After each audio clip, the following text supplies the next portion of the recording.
Dans Forest Leader, 5 clans d'animaux se disputent le trône de la forêt et vous allez participer à ce conflit. Vous allez recruter les meilleurs clans dans vos tribus, les clans qui vous rapporteront le plus de points. En fonction de quoi? En fonction de la cour des chefs que vous allez aussi pouvoir influencer en envoyant les meilleurs éléments dans cette cour des chefs. Comment ça fonctionne? On voit ici la cour des chefs et plus un clan est à gauche, plus un clan a de l'influence, plus il va vous rapporter de points de victoire. Le premier ici va vous rapporter 3 points par animal dans votre tribu. Le deuxième va vous rapporter 2, le troisième 1, le quatrième moins 1 et le cinquième moins 2. Attention, il ne vaut mieux pas avoir de renard en ce moment dans nos tribus. En tout cas en ce moment, parce qu'on va pouvoir influencer sur tout ça. Comment ça va se passer? On va avoir une carte à la base.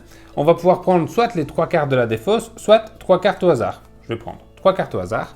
Et on va devoir jouer 2 cartes dans 2 zones différentes. On a 3 zones. On a notre tribu de gauche, notre tribu de droite et le centre de la table qui est la cour des chefs. Je vais vous montrer un exemple. Je vais jouer ici par exemple un ours dans ma tribu de droite. L'ours rapporte 1 point, c'est pas trop mal. Et je vais jouer un lapin ici dans la cour des chefs. On voit que ce lapin-ci est un 2, c'est un brigand. Je vais pouvoir détruire la dernière carte d'un clan, celui que je veux. On va dire que je détruis le cerf. Et on voit que le cerf a maintenant une influence de 3, alors que le lapin a une influence de 5. Et donc, je vais comme ça changer. L'ours ne bouge pas. Je vois que maintenant, mes lapins me rapportent 2 points, donc mes lapins dans mes tribus. Et les cerfs ne rapportent plus que -1, donc ils vous font même perdre des points.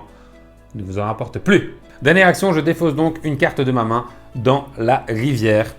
Et c'est au tour du jour suivant. On va jouer ainsi un certain nombre de tours jusqu'à ce qu'un clan atteigne 10 points d'influence ou lorsque la pioche est vide.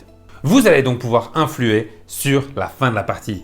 Et à la fin, on vient simplement compter les points avec notre tribu de gauche, notre tribu de droite. Donc il faudra faire attention à coopérer, mais pas trop non plus. Il ne faut pas faire gagner vos voisins.